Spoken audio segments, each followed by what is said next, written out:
Insop and the Sephira. In the beginning, Insop emanated 10 Sephira, which are of the essence, united with it. It and they are entirely one. There is no change or division in the emanator that would justify saying it is divided into parts in these various Sephira. Division and change do not apply to it, only to the external Sephira. To help conceive this, imagine water flowing through vessels of different colors, white, red, green, and so forth.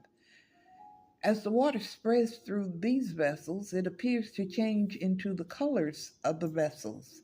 Though the water is devoid of all color, the change in color does not affect the water itself, just our perception of the water. So it is with the Sephira. They are vessels known, for example, as he said, Shivara and Tiferet, each colored according to its function, white, red, and green, respectively, while the light of the emanator, their essence, is the water, having no color at all. This essence does not change, it only appears to change as it flows through the vessels. Better yet, imagine a ray of sunlight shining through a stained glass window of 10 different colors. The sunlight possesses no color at all, but appears to change hue as it passes through the different colors of the glass. Colored light radiates through the window. The light has not essentially changed, though it seems to the viewer that is so with the Sephira. The light that clothes itself in the vessels of the Sephira is the essence, like the ray of sunlight. The essence does not change color at all, neither judgment nor compassion, neither right nor left. Yet by emanating through the Sephira, the variegated stained glass judgment or compassion prevails. First, you should know that the Creator, Ein Sof, is the cause of causes, one without a second, one that cannot be counted. Change and mutability, form and multiplicity do not apply to it. The word one is used metaphorically since the number one stands on its own and is the beginning of all numbers. Every number is contained within it potentially, while it adheres in every number in actuality. The Creator is called one from this aspect. Ein Sof is present in all things in actuality, while all things are present in it potentially. It is the beginning and cause of everything. In this way, oneness has been ascribed to the Creator. Nothing can be added to this oneness or subtracted from it. Insoft is necessary being, just as the number one is necessary for all numbers, since without it no number can exist. If the number one were nullified, all numbers would be nullified. Whereas if the numbers were nullified, the number one would not. Such is the power of one. So it is with the Creator of all, the one who acts and sustains existence. If an action were nullified, the actor would be nullified, since Insof does not need anything. If existence were nullified, Insof would not be nullified, since it does not need space and exists on its own. Furthermore, you should know that Insof emanated its Sephira, through which its actions are performed. They serve as vessels for the actions deriving from Insof in the world of separation and below. In fact, its existence and essence spread through them. These qualities possess unreasonable, unerasable, unerasable names. Keter, which is crown, is named Iye. Kugma, wisdom, is named Yah. Bina, understanding, is named Yahivahi or YHVH with the vowels of Elohim. He said, love is named El. Jibara, power, is named Elohim. Tiferet, beauty, is named YHBH or Yahivahi. Netzah, eternity, is named Seifirot. Yesod, foundation, is named Shaddai or El Kwa. Malkut, kingdom, is named Adonai. These names are the Sephirot.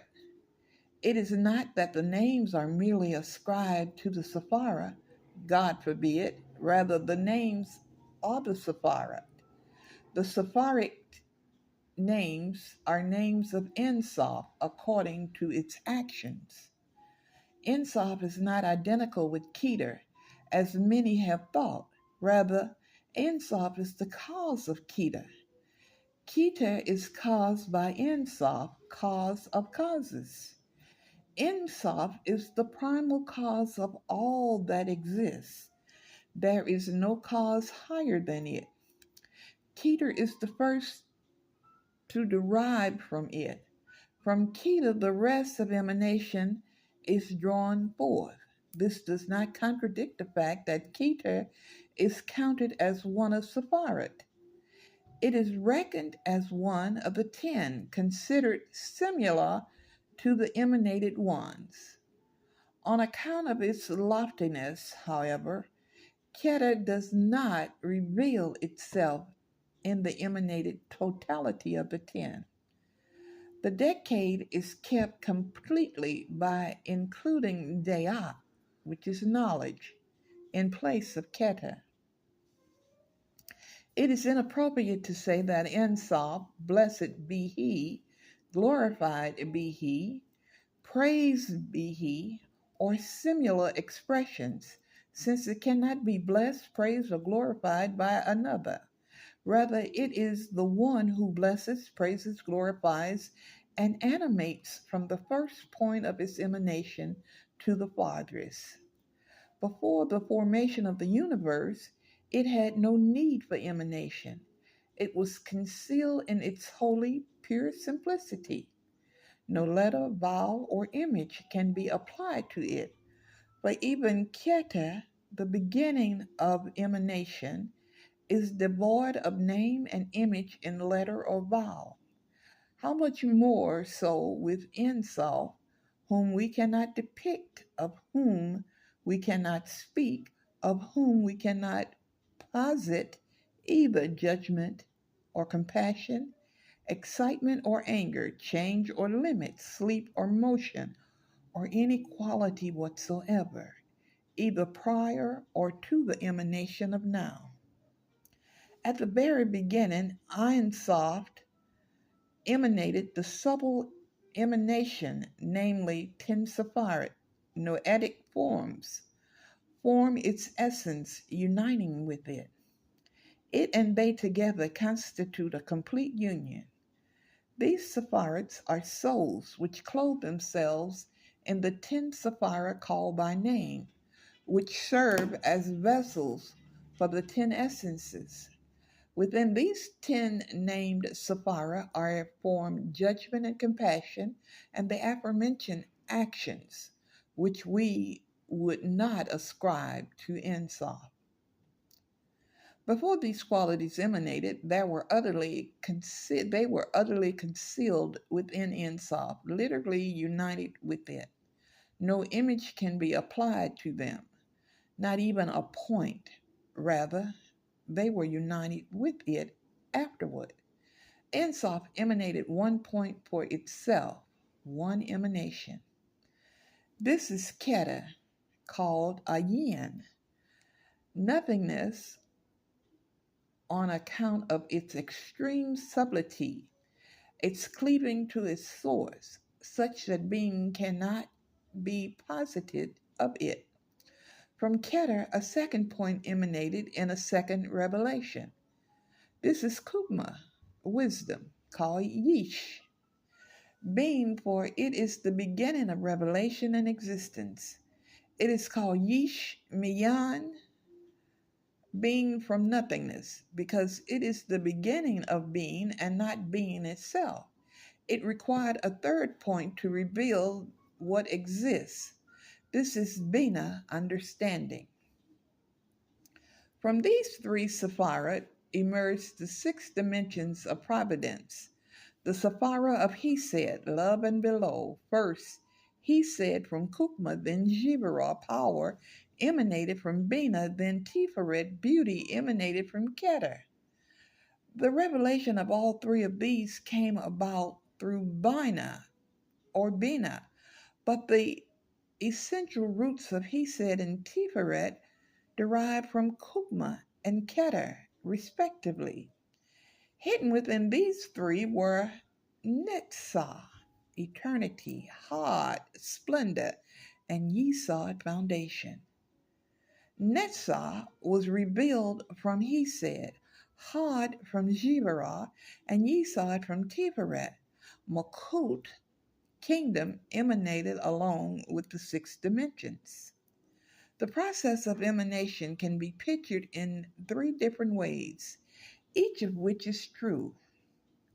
Either one after the other, Keter, Kukma, Bina, He said, to Malkut, or else Keter, Tiferet, Yesod, and Malkut constitute one point, emanating to the end of Malkut, while Kukma, He said, and Netzah constitute a second point, emanating until Netzah and Bina, Jibarah, and Hod constitute a third point, emanating until Hod, alternatively Keter, Kukma, and Bina, followed by, He says, Jibarah and Tiferet, followed by Netzah, Hod, and Yesod.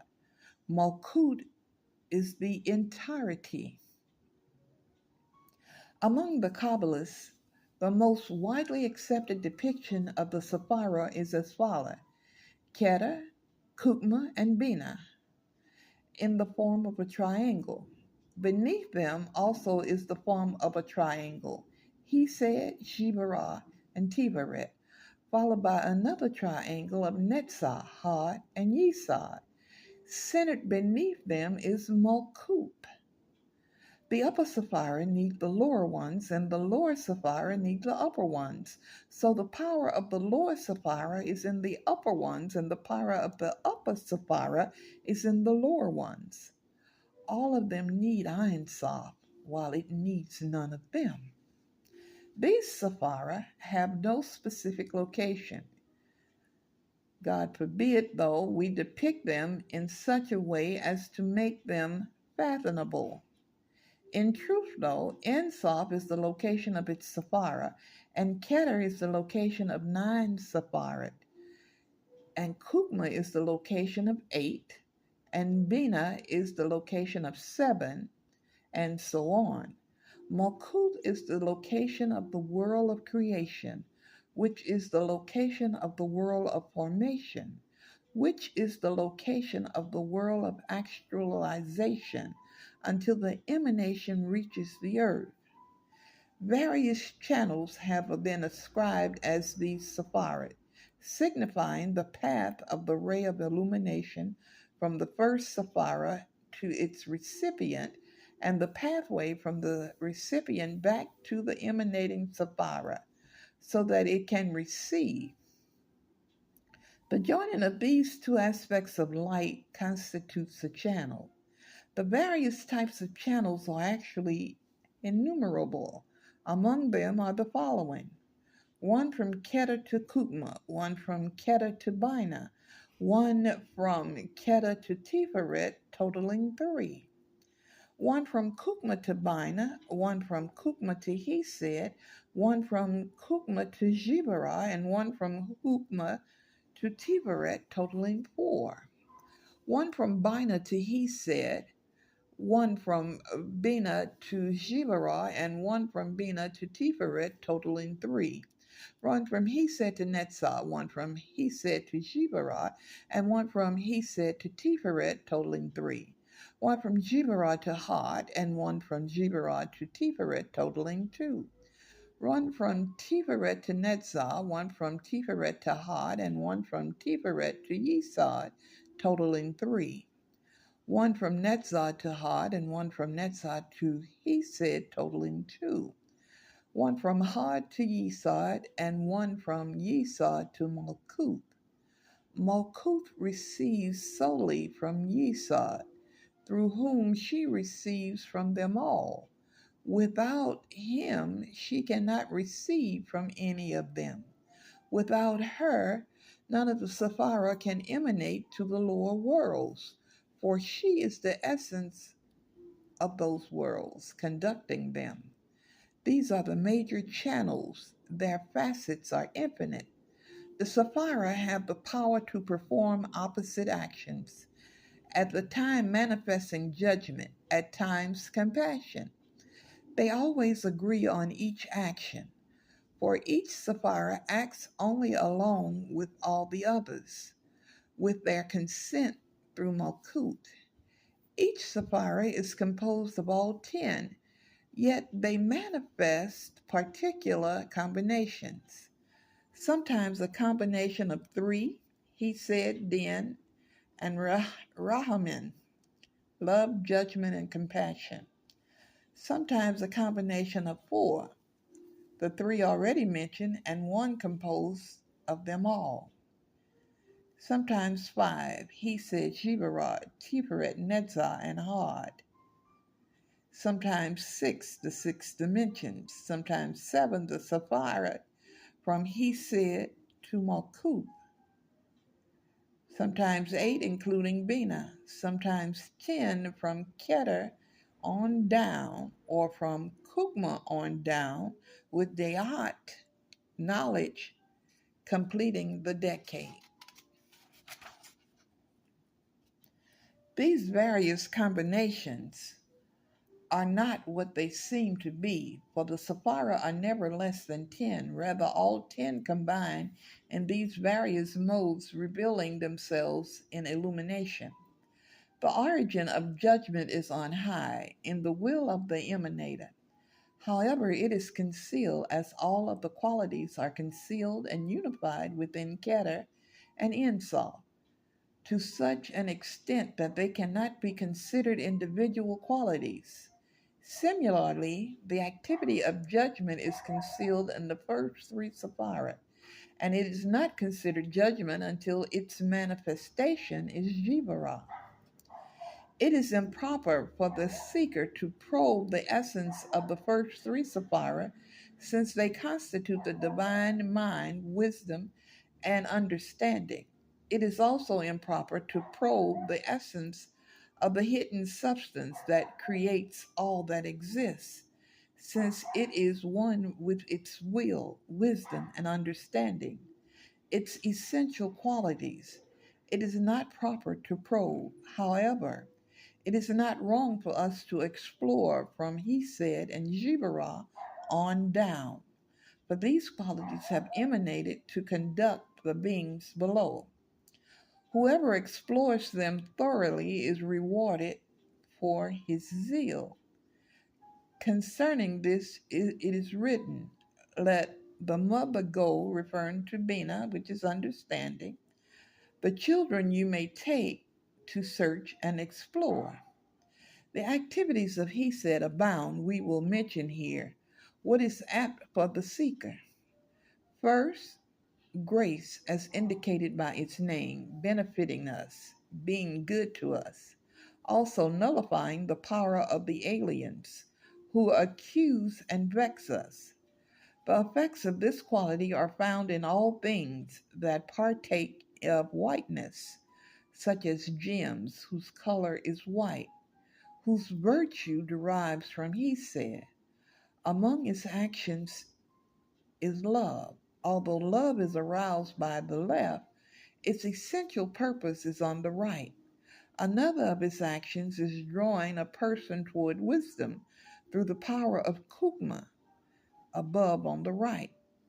Another is including Jivarah within itself in order to execute judgment tinged with love. Among the actions of Jibarah are harsh judgment, as indicated by its name. It is a lash to discipline humanity. From here stem all the aliens that seduce and denounce. Its effects are found in all things that partake of the mystery of redness and heat, such as fire and the power of gems whose color is red, whose virtue is striking terror. Yet, as we have noticed, love is also aroused by this quality. Wealth and sustenance, too, emanate from here, with the help of Bina above. Every time that God listens to a prayer or a cry of distress, it is through this quality that with the help of Bina. Among the actions of Tiveret are beauty and splendor, as attested by its name. The reason is that splendor and beauty are composed of white and red, as it is written, "My beloved is white and ruddy." Within the mystery of this quality are all things compounded of red and white, fire and water, warmth and wetness, judgment and grace. Also derived from here is the color yellow in gems, like the yellow of the yolk of an egg. All of these emanate from this quality, and their virtues derive from its power. The Torah and the study of Torah both depend on Tiferet. The birth of children depends on the upper Sephirah, while its locus is here. The manna descended to Israel from this quality. Souls emanate from here as well, through the mysterious union of this quality with Melkut. Such union takes place between these two Sephirah, as well as between Kukma and Bina, but between none of the others. Kukma and Bina are called man and woman, father and mother, just as human sexual union requires the medium of genitalia, so above, these two qualities unite by means of the mystery of primordial dyad, which mediates between father and mother. This union maintains and renews the Sephirah, which are continually revitalized through their root, sunk deep within Bina and Kukma. The soul which derives from Bina shares in this renewal. However, every union requires an arousal below, and the arousal of Bina stems from Malkut. This manner of union may be found in Tiferet and Malkut, who are male and female, groom and bride, lower father and mother, son and daughter of the upper couple, king and queen, the Holy One, blessed be he, and Shekinah. All these are metaphors. Their union, however, requires an arousal from the lower world, from the souls of the righteous. Foreplay ushers in the union. There is embrace at the hands of Hesed and Jibarah, as intimated in the Song of Songs. His left hand beneath my head, his right hand embracing me. This implies that the emanation of Hesed flows into Tiferet, uniting with it. Then Tiferet flows into Jibarah, uniting with it. Now the groom is joined with both his hands or arms. Then he receives the bride with his left arm, and Jibarah extends to Malkut, emanating to her. Then the abundance of Hesed, the right arm, flows to her. Thus the left is below and the right embraces above. Accompanying the union is the aspect of the kiss. Undoubtedly, the kiss is the cleaving of spirit to spirit, the mystery of the union of the inner essence of the Sephirah, illuminating one another through the mystery of the mouth.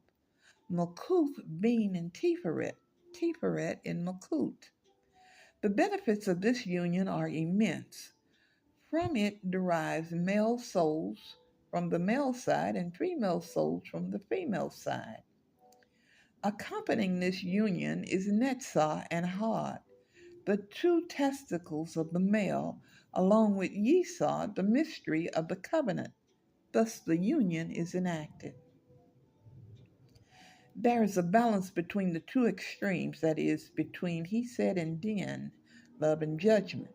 This balance is Rahamin, compassion. Such extremes appear in three places, each of which includes a balance. The first polarity is between Nezzah and Had, and the harmonizer is Yesod. The second polarity is Hesed and Jibarah, and the harmonizer is Tiferet. The third polarity is Kukma and Bina, and the harmonizer is Tiferet in the mystery of Dayat.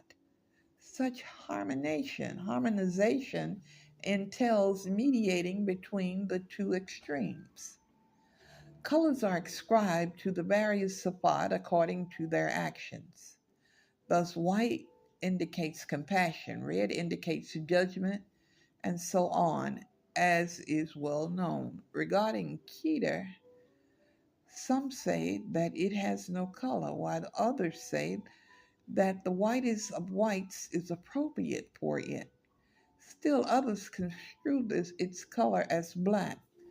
These three colors correspond to its three aspects. First, by virtue of being with the emanator, it is black. Second, in and of itself, since it is not revealed to what is emanated, no color pertains to it. Third, in its aspect of emanating compassion through the other Sapphira, it partakes of the mystery of whiteness. The color of Kugma is the first of all the colors, just as this Sapphira is the beginning of all activity. The colors immense commence with Kukma, and thus its color is blue, the first color to emerge out of black. Black is opened by blue.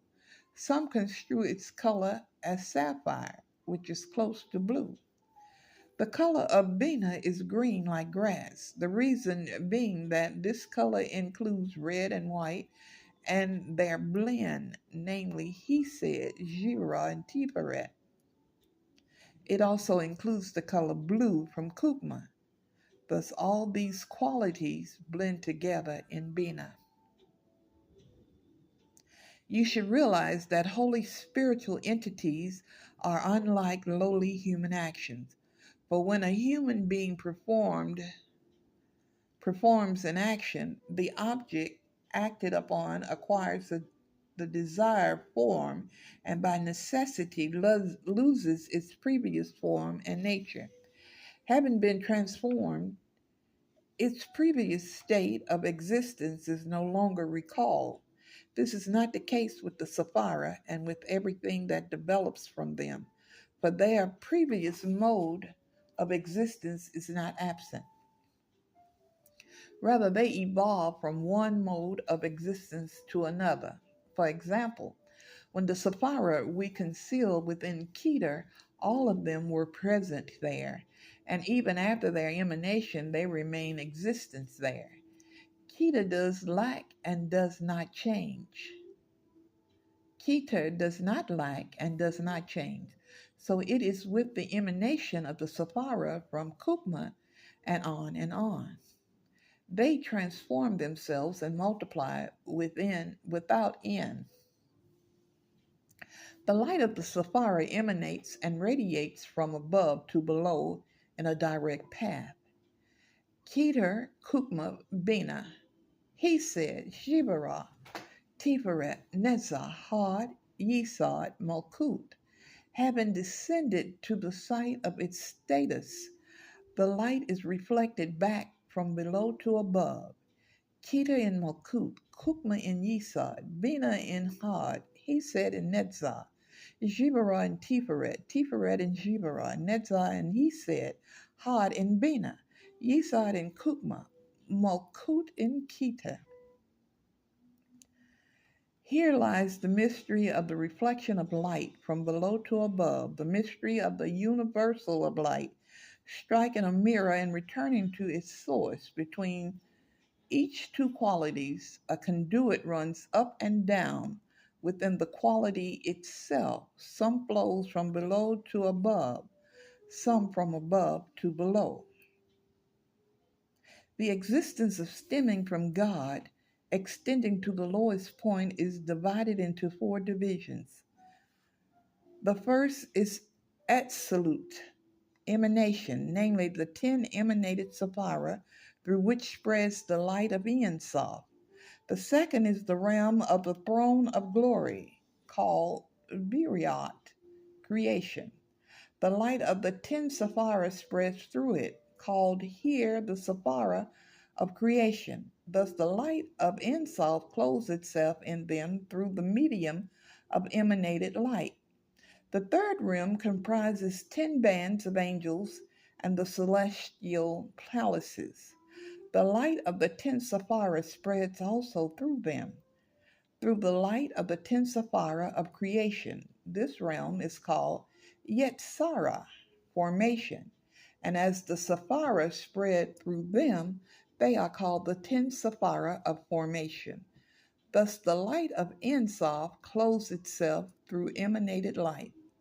The fourth realm is the heavens and the entire material world. This is called Asiyah, actualization, and it includes 10 heavens.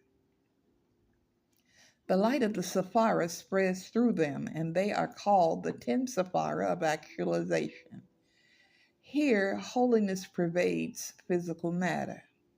So these four are called absolute, Biriah, Yetzirah, Asiyah, emanation, creation, formation, actualization. Their acronym is ABIYA. Emanation transcends creation. Creation transcends formation. Formation transcends actualization. All four divisions are found in each one since the degrees descend from cause to cause. While there are many unerasable names, the 10 divine names of the 10 Sephira, there exists one name that comprises all 10 Sephira. This is the four-letter name YHVH. Y symbolizes Kukma, H, Bina. V includes 6 Sephira, the final H, Mokut. Ein Sof is concluded within Keter, while its light spreads through these four letters from Yod to He, from He to Va, from Va to final He. The righteous are capable of becoming a vehicle for the Sephira through the mystery of the emanation of their souls, their actions in this world, and their inclination toward one side and toward one of the Sephira. Thus Abraham was the man of Hesed, Isaac a man of Seifirot, Jacob master of Seifirot, Moses master of Netzah, Aaron master of Hod, Joseph master of Yesod, and David master of Malkut.